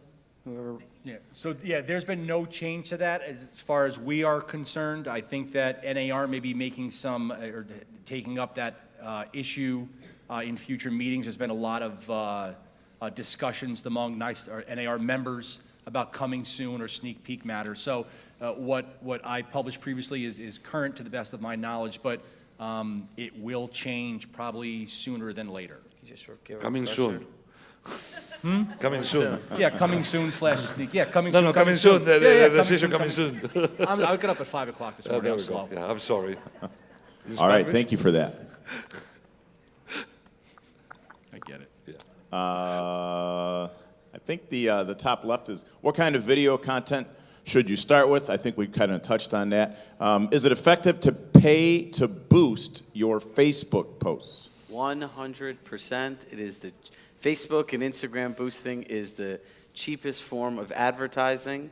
And everyone's going to say, well, how do I do it? Facebook will actually tell you. Go to Facebook Blueprint. Just look that up. It literally teaches you everything you humanly want to know about Facebook, Facebook ads, and boosting posts. And you can boost your videos for 7 cents or less a view. All right, great. Any more questions from the floor?